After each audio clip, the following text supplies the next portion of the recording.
morning, everyone. So we are starting with the day 2 of our 9th annual G20 conference. We start with session 4, which is on trade and investment in an era of protectionism. To chair the session, we have with us Anwarul Huda, who is the Chair Professor, Trade Policy and WTO Research Program, ICRIER. On the panel, we have Saurabh Garg, who is the Joint Secretary, Department of Economic Affairs, Government of India. Matthias Hebel, who is the Senior Economist, Co-Chair, Research, Asian Development Bank Institute. And Sebastian Sayes, who is the Lead Economist and Coordinator of the Trade and Competitiveness World Bank. Over to you, Professor Huda. Thank you. Thank you. Let me welcome the audience and the panelists to this session on trade and investment in an era of protectionism. By way of introductory remarks, I would like to raise a question which could be reflected upon by the audience as well as by the panelists. Is it really right to say that we are in an era of protectionism? Or we have to characterize the era in which we are in some other way? We have been discussing this issue every year. And what has been pointed out in past years is that there's always a tendency for governments to take protectionist measures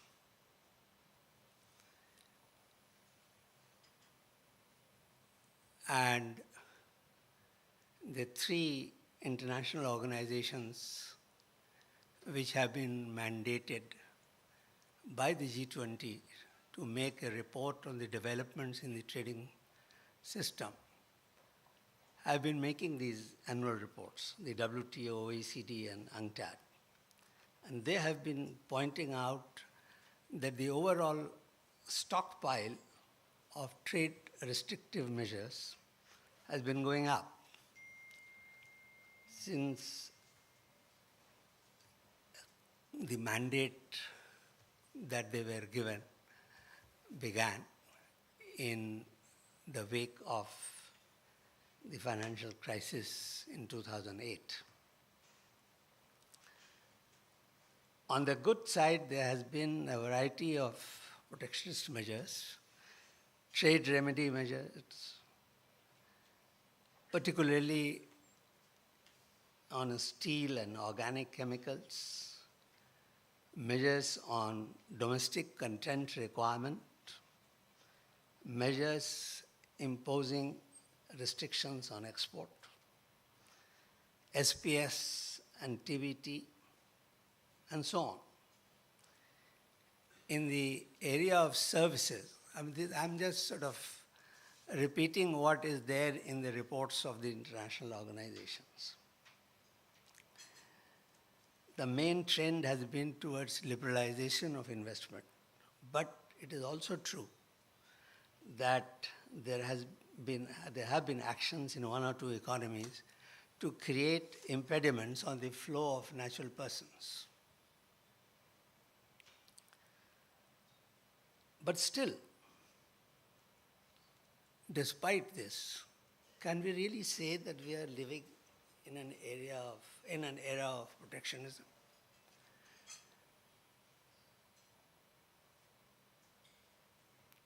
International trade, world trade has been going up, somewhat slowly, but still going up. Investment flows have been going up.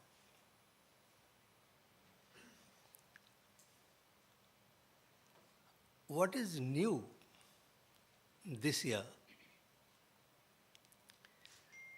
is that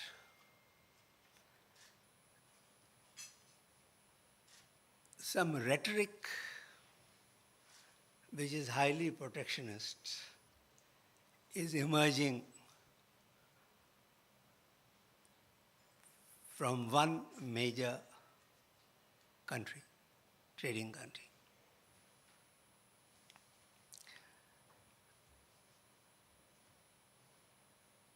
We have heard threats that they would not abide by verdicts of the dispute settlement mechanism of the WTO.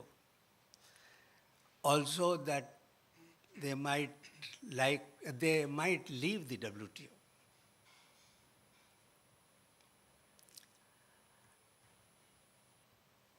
This rhetoric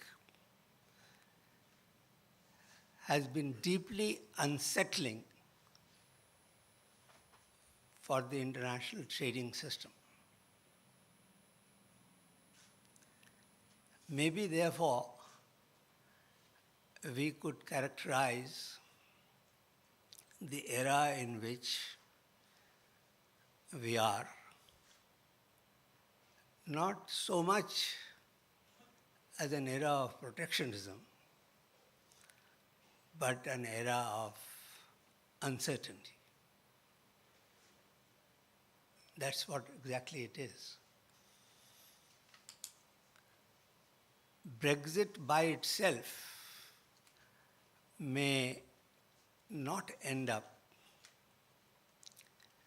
in a protectionist world, because that would depend on the trade regime that the UK adopts vis-à-vis third countries after emergence.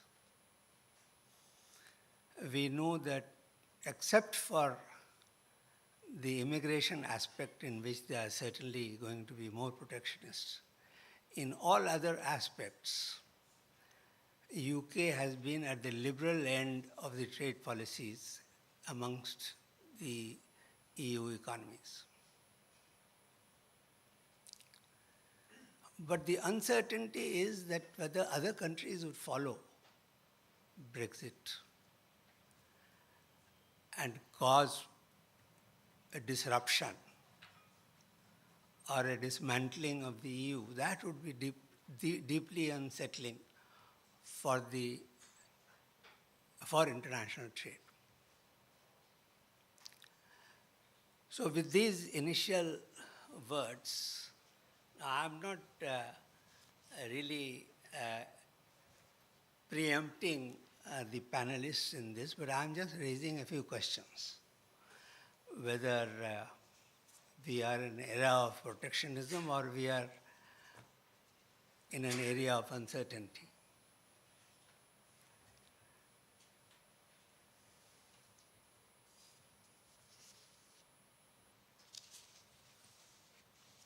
Having made these remarks,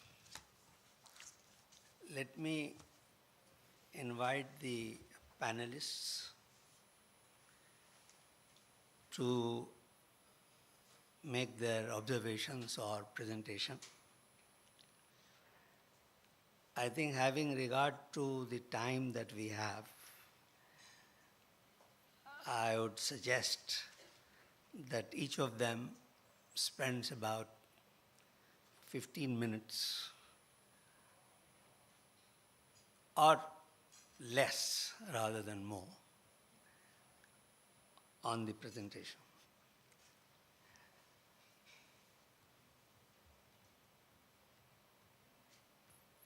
So let me ask the first panelist, Mr. Saurabh Garg, Joint Secretary in the Department of Economic Affairs, Government of India.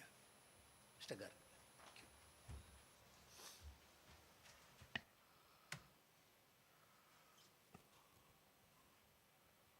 Thank you. First of all, it's a pleasure to be here, and thanks to Rajat and ICRIER. The topic for this session is trade and investment in an era of protectionism. I would be focusing my remarks on the issues related to investment, since that's an area which I'm familiar with, and also handle it as part of the Ministry of Finance in the Department of Economic Affairs.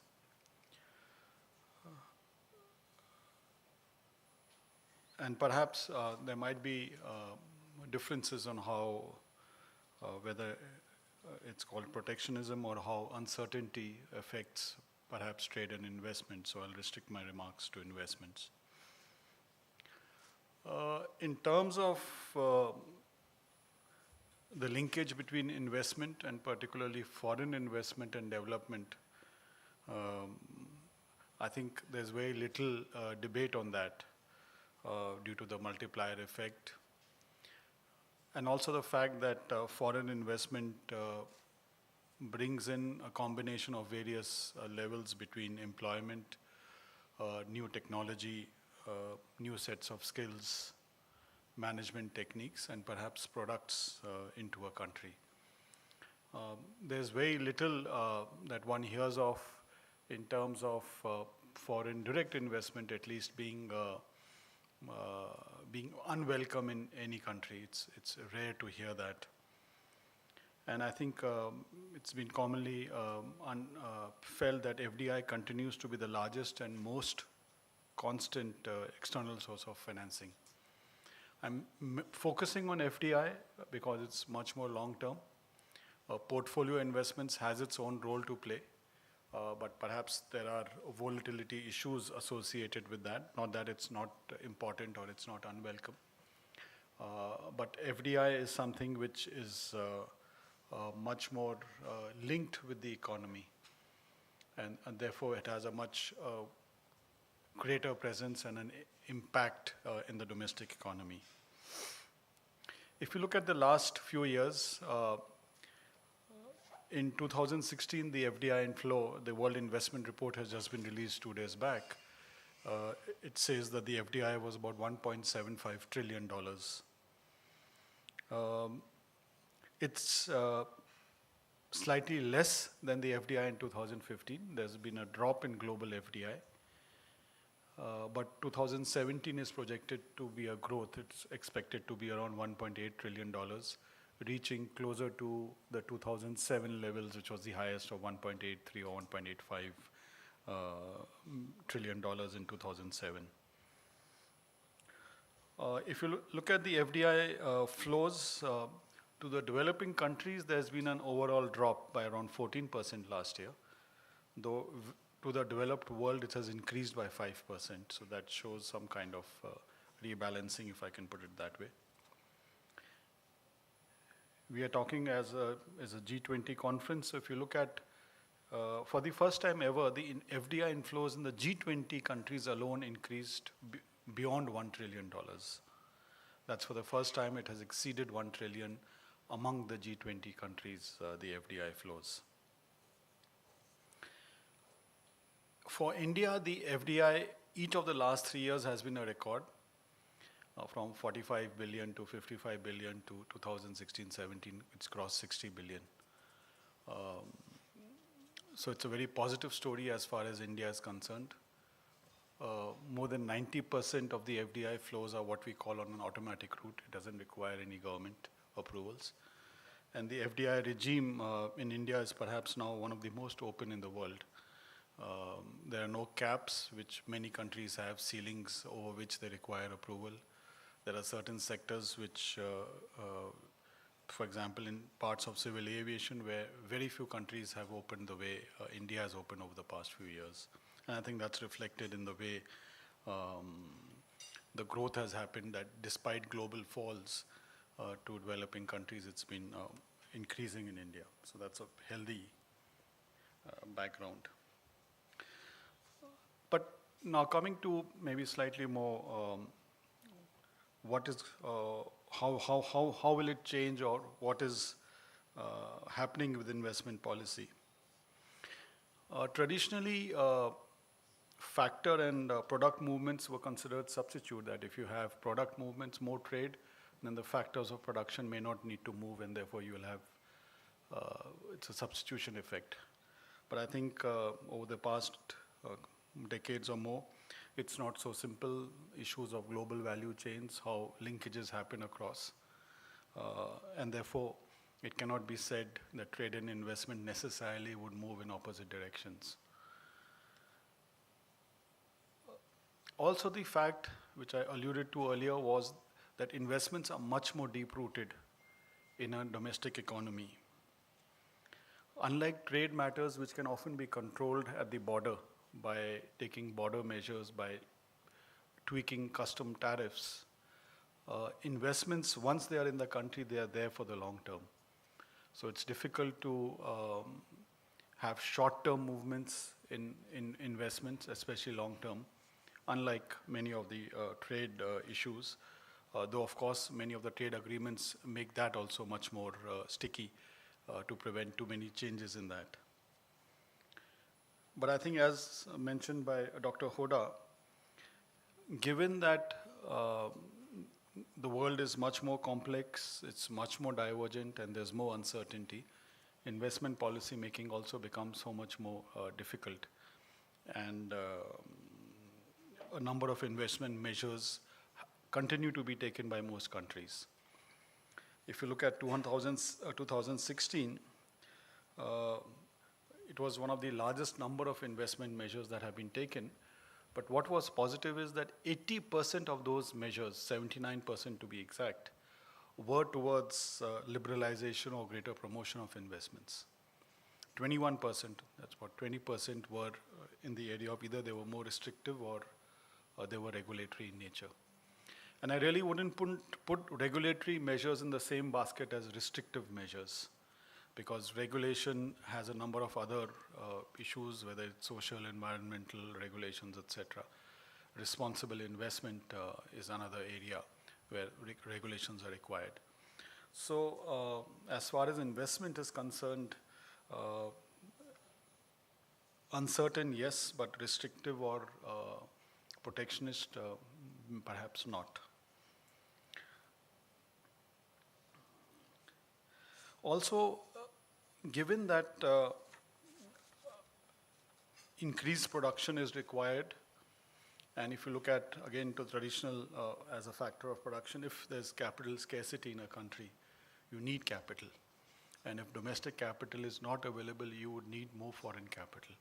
So I suppose it also leads to a necessity kind of a situation that in case you need to increase the productive capacities of any nation, perhaps it becomes difficult to deny foreign capital entry, and therefore, even if there is a desire to move towards that area, it might be difficult to do so. Investment, unlike trade, has not been a multilateral issue. There has been attempts over the past 20 years since the Singapore round, 1997-98 onwards, that to bring it either as a part of WTO or any other. But until the last year, when the first G20 non-binding principles were first time set out, there was a consensus where there was some kind of statement on investment matters. Investment continues to be a bilateral issue. I'm not saying whether it's good or bad, but the fact remains that perhaps that is also a reflection of the fact that investment is so much more intertwined with local domestic economies that to make it into a international or a multilateral issue would also lead to some amount of loss of policy decision-making, regulatory space, policy-making space, which most countries are not very comfortable of giving up. Bilateral investment treaties have been what have been governing the international investment regime. I can only highlight, which I'm sure most of you know, is the innovation of the ISDS in the bilateral investment treaties. 1959 was the first one. I think the bilateral investment treaties are the only treaty, international treaty, where an investor or an individual can sue a foreign government for activities. Perhaps no other treaty offers that kind of power, and no other treaty or any other foreign government allows that kind of ability for any foreign investor to sue the government directly without the intervention of even the World Trade WTO mechanism it's a government-to-government mechanism. And it's only over the past decade, if you see, there are nearly 800 odd cases now of foreign investors, 767 to be exact, as of 2016. And if you look at the stock of cases, 60% have been won by the investors. And I think this is where there's been some amount of pushback which is there, which is leading across the world globally. They are rethinking investment treaties. India too reformed its model text in 2015 to make it much more balanced, to make it respectful of the national legal systems, and have a balanced view between the rights of the investors and the obligations of the state. There were feelings that perhaps we had moved too much on the other side of the investors having rights but no responsibilities, and that's why you have the concept of responsible investments coming in. How the future holds out for these investment treaties is there's a lot of work going on presently. The European Union is talking of an international court, but a lot of the activities are in and around the ISDS system, because there does seem to be that there needs to be changes in the ISDS system. It's in a way considered by many, including India, as being ad hoc, as being unpredictable, as being non-transparent, not being transparent enough. And a lot of work is going on, and whether it's UNCTAD or other organizations, they're working on this, so let's see how it moves forward. Two other issues I would just like to flag, and then I'll close and would be happy to discuss at the time of question and answers, which impact the investment regime and how it will move forward.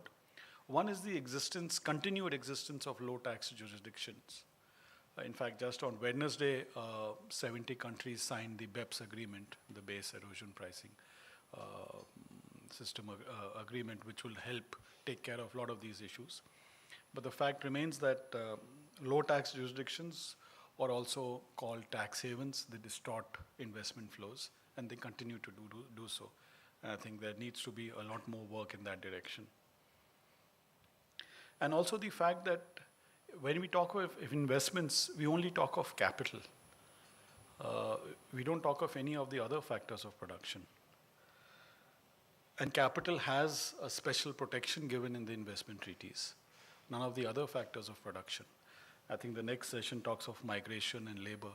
So I would just like to flag this issue that is it skewed towards capital? Do we need to balance out how we look at factors of production when we talking of investments? I'll close here, and once again, thank you for this opportunity to speak out here. Thank you.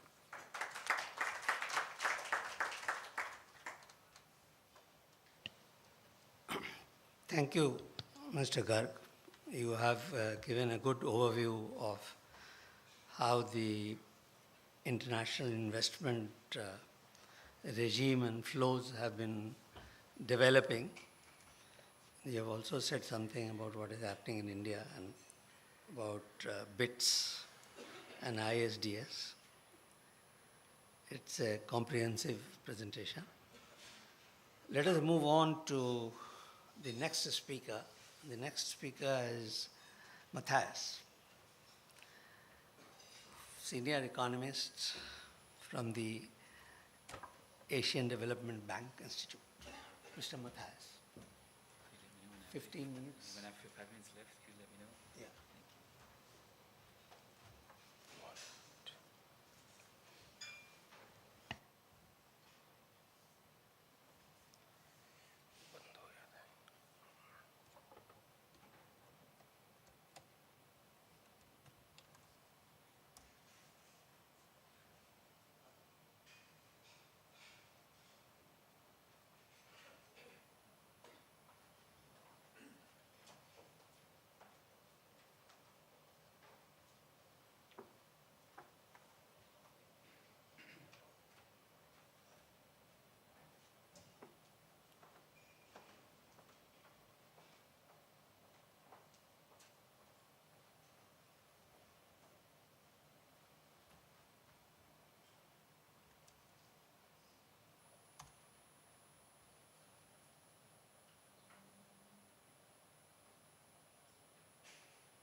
Good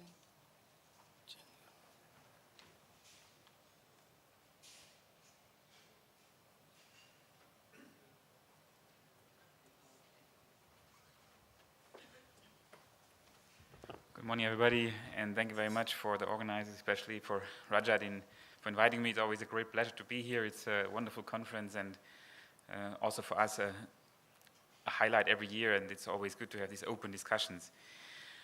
So let's start with my presentation. I entitled it Trade Adjustment in Asia, Past Experience and Future Risks, because I think the key to the debate today about protectionism is really this process of adjustment. We all know from economic theory that trade can deliver a lot of benefits for the economy and in the best case for everybody. But how do we make sure that the benefits that trade creates really trickle down and are really distributed across the board?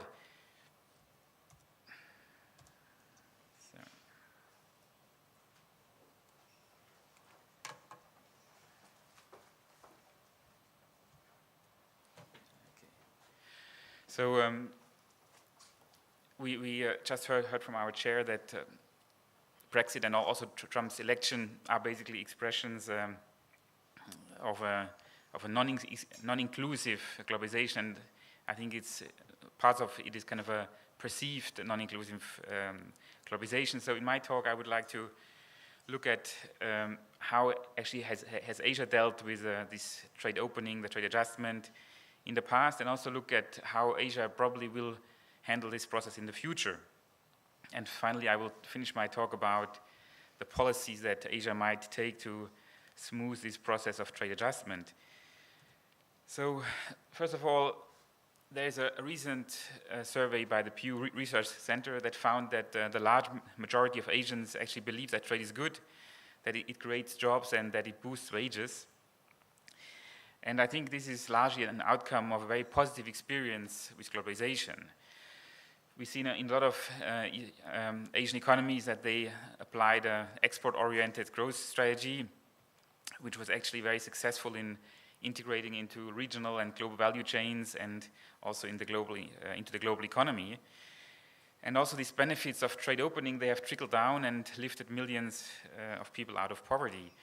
So here just some insights from this Pew Research Center survey. In Asia, apparently 86% of the people think that trade is positive. This is only topped by the numbers from Africa. Then, if you have a more detailed look, here are the prospective TPP members. We see that especially developing countries in Asia, they really embrace trade. For example, in Vietnam, 95% of the people think that trade is good, 72% think that trade increases wages. And of course, when we look at the numbers in Japan, it's a less rosy picture about trade opening. We find that only 10% of the people believe that trade actually increases wages, and only 15% believe that trade creates jobs. So the question is, why has Asia been able to adjust relatively well to trade opening? I think there are a couple of factors that we should think about. Of course, a lot of Asian economies, they have invested heavily into education and also health. Then we have seen a massive investment in infrastructure, which helped to move goods within the country, but also cross borders. Then I think it has been relatively easy to shift people from agriculture into low-skilled manufacturing. There was not a big upgrade in skills needed. And then a lot of countries, especially in East Asia and Southeast Asia, they had a high labor mobility. So people were willing to move from rural areas to urban areas, but also across states. And then a couple of countries really pushed for urbanization, which brought a lot of people into the cities. In China, an estimated 470 million people moved from the rural areas into the urban centers, which of course was also an engine for growth, but also helped to adjust to trade opening, because people could basically benefit from new employment. And overall, we noticed that there were substantive improvements in personal well-being. So this adjustment to trade opening, which certainly has come at a cost because people had to move, they had to be retrained. But these adjustment costs were perceived certainly higher than the costs, and they also led to improved welfare. So over the past week, I also tried to read a bit about India's experience, which is quite, of course, as you know, different from the experience, for example, in China. And as most of you know, and I'm certainly much less of an expert than you are, India went through this process of trade liberalization in the 1990s, where you went to the IMF and asked for assistance, and the IMF made this assistance conditional to certain structural reforms. And one of these structural reforms was actually the trade opening. And this was actually a good natural experiment to see how trade opening affects several outcomes.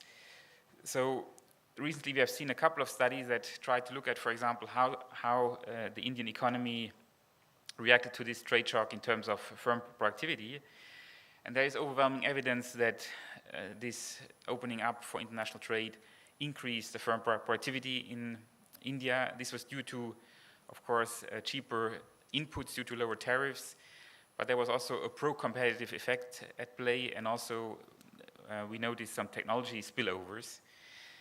Then some studies find also some decline in unemployment, especially if the industry employs a lot of labor, and also especially if the labor markets are flexible.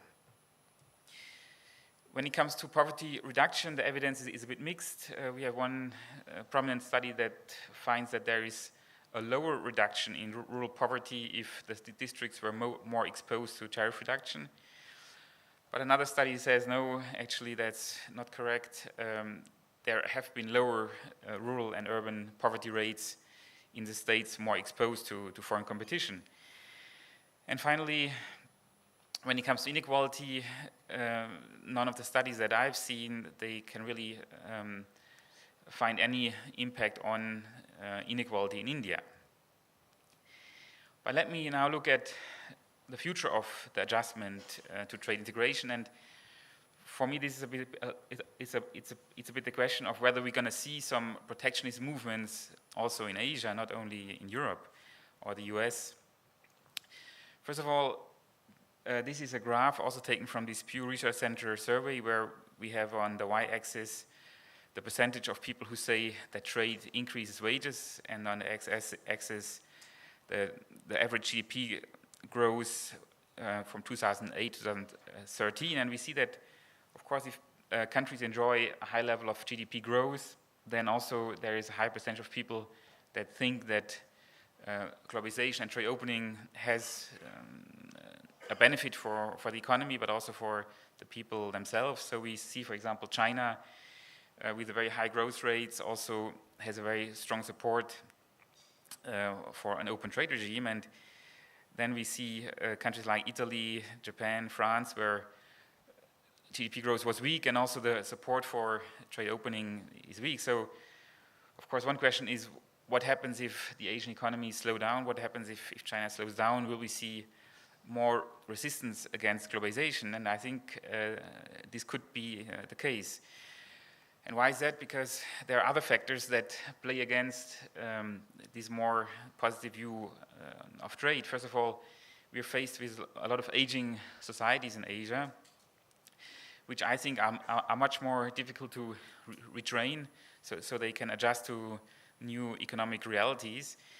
Here I have a graph on the share of the people that are 65 years old or above as percentage of the total population, and we see that it's not only a problem of Japan, but also we have countries like Hong Kong, South Korea, Singapore that are catching up very quickly. The percentage of elderly increases from around 10% in 2015 to around 1/3 in 2050, and also China is following this trend. Then I think it will be also more challenging to move people from this low-skilled manufacturing to more high-skilled manufacturing, also to services.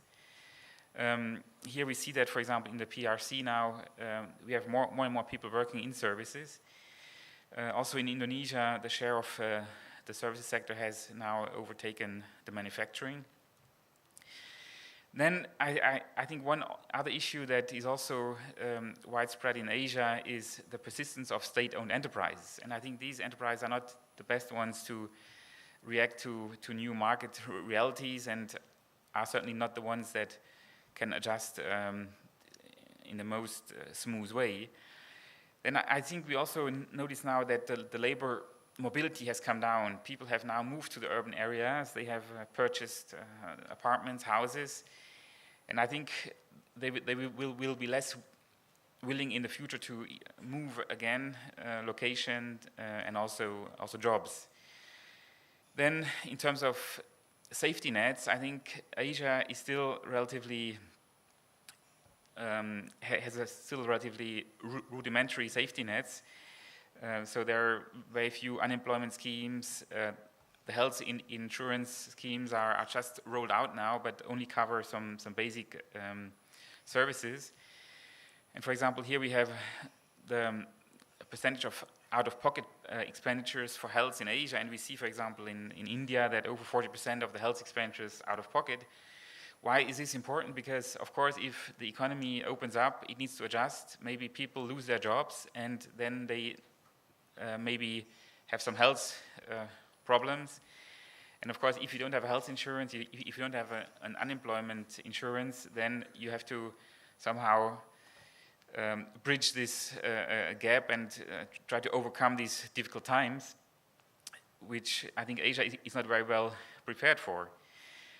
And for example, in the US, there's a study by Peter Schott who found that in counties in the US that were more exposed to Chinese competition, the mortality of people went up because they left the health insurance, and so there was a real impact on the health of people. And finally, the access to financial services is still very limited in Asia, and again, I think this doesn't help to have a good and smooth adjustment, because people need also an option to save money, so they can save for bad times. For example, in the Philippines, Vietnam, Indonesia, the people without a bank account is still over 60%. Philippines and Vietnam, almost 70%. In India, the number is slightly lower, but still almost 50% are without access to a bank account. Then, so my conclusion is that in the future, a lot of people will have more doubts in Asia about these benefits of trade adjustment, and there could be a case where really there are calls for more protectionism also in Asia. So how can we make sure that trade remains inclusive? First of all, I think we need to better understand what's going on. We know from trade theory that, as I said at the beginning, trade has a lot of benefits, but we don't yet fully understand these dynamics of trade adjustment, how people move across sectors, across firms. This is really an area that is now more and more studied. However, most of the studies, they focus on the US because, again, there's a lot of data available for the US. And one big challenge is how do we disentangle the effects that come from technological change and the other one from this trade opening. So this is a methodological challenge. Now at ADBI, we try to do more work, and we also will have a conference at the end of the year to invite researchers to come to Tokyo to present papers on this topic of adjustment. One issue is also the adjustment speed. It could well be that certain sectors can adjust much more quickly than others. Certainly the agricultural sector needs more time to adjust to trade opening compared to, for example, financial services. So when it comes to these trade agreements, how can we make sure that this adjustment is taken care of? One option that has been used quite frequently in the past is to have different phase-in periods of the tariffs depending on the sector. for example, for agriculture, we have 10 years, for the automobile sector, 5 years, for the financial services, maybe only 2 years. And actually, the Japanese are really experts on that. They have sometimes phase-in periods of 30 years or even 100 years. Another option would be that we try to actively develop some adjustment funds. This has been done in the EU. Also, China has been starting to do to implement these adjustment funds, where basically people are retrained. However, the dimension of these funds is still very limited. So the question is whether we should have larger adjustment funds. And then, of course, it's also a question of domestic policies. Again, I think education is very key to enable people to adjust to changing economic dynamics. Then also in some countries we might need land reforms. This is also true for Japan, where there are a lot of restrictions on how the land can be used, by whom. And then, of course, one important topic is tax collection and redistribution. Because we want to make sure that the benefits don't accrue only to one constituency, but that these benefits are distributed across the board. And of course, it needs policy coherence across these areas. Over the last day, I also thought about what about India. I mean, the case of India is quite different from the Southeast Asian economies and China. And you know much more about India than I do, but I think, of course, we need more investment in education, health, infrastructure.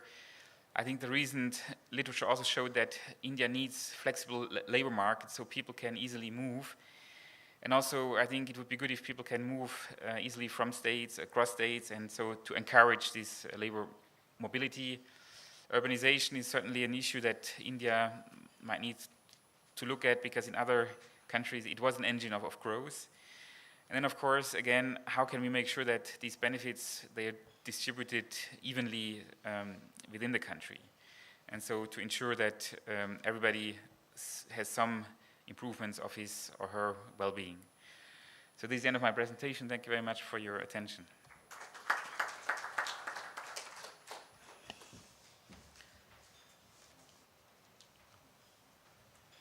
Thank you, Matthias, for an insightful presentation. You have dealt not only with the structure of trade movement, but also with the underlying factors and how to make changes in these underlying factors in order to make trade opening more inclusive. Thank you very much. The last panelist is Sebastian Saz from the World Bank. Sebastian. Thank you, Professor. I hope you don't mind if I stay seated here. I'm not very good in the podium. And let me first start by thanking Rajat Katuria for the invitation to participate in this panel today, and as well as to you, Mr. Hoda, for the presentation. I would like also to start by saying that my opinions are personal and they not necessarily represent the World Bank opinions, and I would like that to be very clear, so I would be able to speak more freely. I think that you are right from the beginning. What we are now facing is an era of uncertainty rather than an era of protectionism, and we have, I would say, contradictory signals in the world economy, and therefore it's very difficult to characterize it in one particular way. And I would agree with you that we are living in very interesting times. I think also that this is a great time for trade lawyers who will, be enabled to think about possible cases again that would stimulate the work of the WTO dispute settlement mechanism, probably. And this times, of course, make the work of trade economists like me who believe in trade-led growth strategies more difficult, because the uncertainty raises a lot of questions, and very legitimate questions among the people with regard to what is the best strategy for countries to follow. But I think that, let me start by a statement which I think is being confirmed by the economic literature broadly, which is basically that countries that are better integrated into the world economy and that have followed a strategy that is mainly based on trade-oriented growth has experimented a higher level of growth, broadly speaking.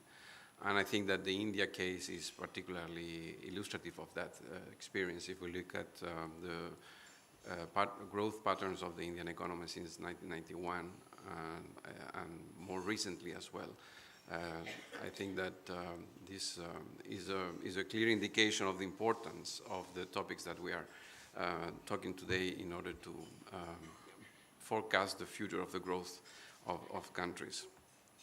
I also think that it's also important to put this discussion today a little bit more in perspective, in the sense that I think that, as was mentioned at the beginning as well, since 2008 approximately, the growth of trade has been slower than the growth of the world economy. And what we see today is not necessarily something that is very recently, but it's something that was coming from at least 8 or 9 years ago. And I think that also this is important to keep in mind and to put the discussion, in today's discussion, in a more broad perspective. Also, it is interesting that within that context that we have been living in since 2008, many countries still pursued liberalization policies and through different strategies, both unilaterally, domestically, but at the same time more broadly regionally. And we saw the emergence of the TTP initiative and the TTIP initiative, as well as RCEP initiative, which shows that in spite of the fact that the trade growth, the world trade growth was slowing down, countries still believe and were relying on trade liberalization as their strategies. So the question to me now, what is different? Well, why today's world looks different from, let's say, 2 years ago? 2 years ago, we were all very excited because TTP was finishing, was concluding. Everybody was seeing that this was a major trade agreement that would, change the trade rules as we understood them, and we expected that TTIP would be following this big event. And now, a year later, everybody looks or think that things have changed dramatically. So what is different? In my view, I think that what is particularly different from what we are seeing today and what we saw when we were a little bit younger during the Uruguay round negotiation is that I would say the concerns with globalizations are coming from unexpected places. And I think that because they are coming from unexpected places, and these places are very important and relevant for the world economy, I think that there is merit for concern. So I think that the question is, what would be the likely impact of changes in policies, in trade policies, and if eventually they become more protectionist? So I think that here is basically what we face is a challenge, and the challenge is how to imagine what kind of policies this can emerge, and what kind of scenarios countries will confront, and what would be the reaction of countries to those new scenarios. I think that that's the challenge for us as economists working on trade policy today.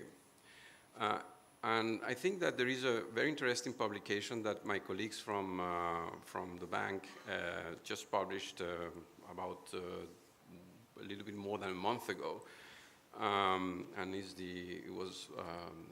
the publication was led by the chief economist of the South Asia region. And it's very interesting that basically what they say, they ask themselves, what happened in the region? What could happen in the region if? And they thought about, different scenarios. And basically I want to highlight the idea that these were, scenarios asking questions. What would happen if these were the policies that would be implemented? And I would like to say that these are scenarios and not predictions. So it's not that, it should be put in that context. And the focus was specifically the South Asia region. And I think that it's interesting that, in spite of all the concerns and very legitimate concerns and very important concerns that exist, and also exist among a network of economists that were also consulted for this publication in South Asia, the reaction to the results, the simulations for these scenarios, reached very interesting conclusion that nothing much would happen necessarily for the region. And so everybody was, well, this is very curious. So in the publication there are several discussions on why this is the case, and basically, of course, this is a general message for the region, and of course, in certain specific cases, certain countries are affected differently, or certain segments or products are affected differently, depending again on kind of the scenarios that we discuss. But I think that, so there are very interesting messages. The first one is that, well, this is something that we should be concerned of, but depending on what we are, possibly imagining, the impacts may be handled. I mean, the countries may be handle the possible scenarios. And the second important message, in my view, which is the message that needs to be clearly understood by the policymaker, is that even in a scenario where you would see increasing protectionist pressures, there are lots of opportunities for countries in South Asia. And the challenge is that we need to take those opportunities, and we need to seize the opportunities and go after them, rather than a reaction that would, I would say the natural reaction would be, okay, let's go back to our own domestic markets and let's forget about the global economy. And I think that that's a very important message for the region, in the sense that the scenarios that we can think invite countries to seize the opportunities to trade more with other countries and in other products. And I think that that's an important scenario. The other important thing that I would say is that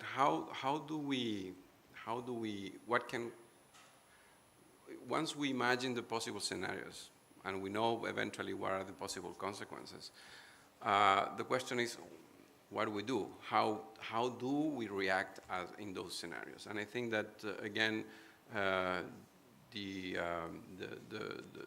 message of that document is very important, which is said, well, we need to still invest in competitiveness. Countries need to heavily invest in competitiveness and continue the reform process in order to help the economy to diversify. And the need to diversification is both in terms of products, because of course those countries that have less trade diversification, a less diversified basket, may be affected harder. So therefore we need to insist on helping those countries to diversify their economies and their export baskets. And also, at the same time, I think, again, in terms of the opportunities, what we see is that there are also important gains in diversifying the market of destination. And we see that the region, for instance, is not trading a lot with many markets which are important. Not necessarily today very dynamic, but in the long run you would expect that this market would be very important. And in particular, for instance, I'm thinking about Latin America and the case of Latin America for India, where China has become in the last 20 years one of the most important trading partners for Latin America, changing the traditional Latin American partners to trade a lot with Europe and the United States. And India, for instance, has not yet gone there. So trade, to help economies to continue diversification, both in terms of domestic production and export baskets, and at the same time try to help the economies to diversify in terms of market trading partners. But the other thing which is important, and I think that it has not been mentioned, and I'm sure that Professor Hoda would agree with me, is that countries need to invest in insurance policies. And here we need to go back to the basic, I think, and here we need to think about the role of trade agreements. The role of trade agreements, I would say that the most critical role of trade agreements are stabilizers of the rules, of the trade rules, and stabilizers of the trade rules together with a very strong dispute settlement mechanism that will make sure that small countries that don't have the power to influence trade rules at least are protected by trade rules. And here then I think that we have to value again the importance of the WTO as a multilateral organization. I think that this is, in the context of an uncertain economy, is where we value very strongly the WTO as a trade, as a base rule system that is had a very strong dispute settlement mechanism that help countries, independent of their size and relative power, protect the countries and stabilize the trade rules. Also, I think that it's clear that the role of regional trade agreement also is important and also is highlighted in this context. And the reason is because regional trade agreements play different roles than the WTO. WTO is a minimum common denominator among a large constituency of countries that don't necessarily reflect the most important interests of particular countries in a particular region. And I think, therefore, that again, in the context of these more uncertain scenarios, the role of regional trade agreement is highlighted and also should be something that countries should use strongly in their strategies in order to maintain their outward-oriented policies of growth. And I think that those were the main comments I wanted to share with you. And again, thanks so much for inviting me to be here. Thank you. Thank you, Sebastian. You have made a number of very valid observations and statements, some of which complement what Matthias said earlier. I think the statement that you made to start with is something that deserves reiteration. That is, what the economic literature brings out is that the countries which are better integrated with the world economy have experienced higher levels of growth. At the same time, I think it was hinted in Matthias's presentation but segments of population get left behind, and it is important to address that fact also for trade openness to have support in future. Now,